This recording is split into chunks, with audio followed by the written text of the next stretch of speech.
So you're going to build a van, a bus, an RV, and you want to know, should you put insulation in it? How much insulation? What type of insulation? In this video, I'm going to talk about how to insulate your vehicle and the best and the worst insulation to use. Now, first of all, should you insulate your vehicle? Yes.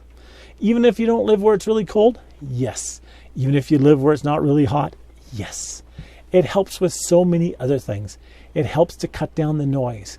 If you can hear it now, I am in a major rainstorm. It's raining cats and dogs out there, and you can hardly hear it in the van. In fact, the most noise is coming from my roof vent just behind me here. It helps to make your van, your bus, your ambulance, your RV, whatever it is, so much more quiet. So yes, insulation is good.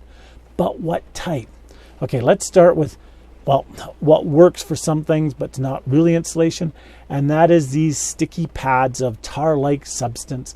And they come in many names, so I'm not going to mention any names, that you put on your vehicle to cut down sound. They work great for it, amazing for it, but they're not insulation. They will help to keep some heat out in certain areas, but they're not made for insulation. They're made for sound deadening, and they work well. I recommend them big time. Put them on the big panels in your van, and it'll cut down that tinny, that echoey noise. It works really well, but it's not insulation. So then how about this bubble stuff, Reflectix? I hear so much about it. Use Reflectix is all you need.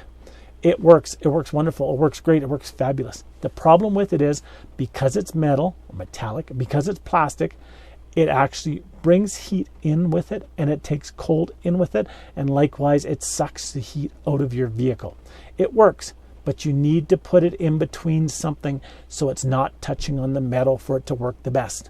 Now, you can put that inside of the insulation, you can put that on the outside of the insulation, but get it away from the frame of the van. The next type of insulation, spray-on foam insulation, works wonderful, fantastic, fabulous. Biggest issue is that it can bulge the walls out on your van and give it a ripply, wavy effect. It can cause issues. If you're doing it yourself, be very careful. If you put it between a support and the wall of the van, it will expand and it can make a ripple to it. So be careful that it's not putting the ripple effect on the side of your vehicle. You don't want that. The other thing is that once you put the spray foam in, it's really hard to run other wires and stuff behind it without damaging the spray foam. So that's one thing to be careful of. How about the styrofoam insulation, the polystyrene, all this other stuff that you can use? I like it as well. I find it makes a squeaky noise no matter what you do with it. It's not bad, but I always find it makes a little bit of a noise when you're driving or when you're in the van, but it does work for insulation. The biggest issue with this is you should tape it so that all your seams are sealed and you're not getting airflow coming in. It works best if you do that.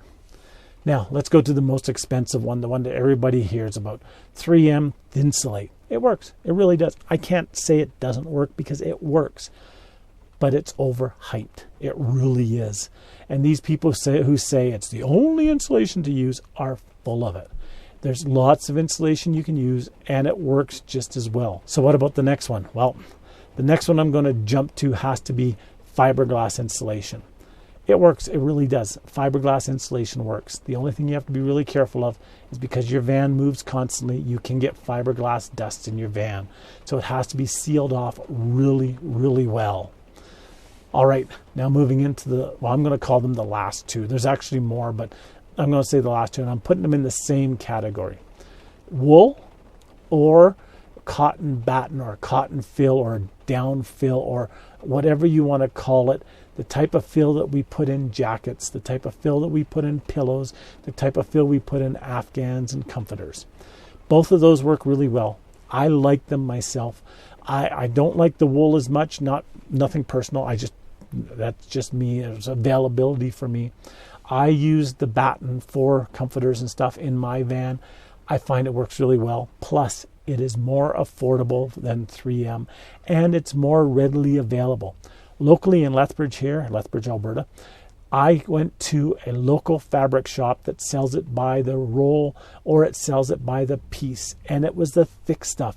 And I bought $25 worth of it to start, went back to them a week later and bought a $50 bundle of it, and that was enough to do my van. Plus I have leftovers. It works wonderful. But there's one more thing, and this is not so much as insulation, it does help, but it's also for sound deadening. With my van, you can see it in the back a little bit.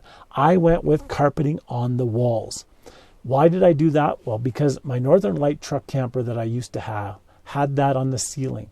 And it really cuts down the echoing big time. When you're driving, when you're parked, when you're talking in it like I am now, it deadens the sound. And yes, it does cut down on the heat coming in from the outside. It cuts down on the cold. Not a lot, but it does help. Likewise, okay, just one more. On the floor, I have underlay and I have carpeting on my floor because I find that that's warmer than any type of flooring that I've tried.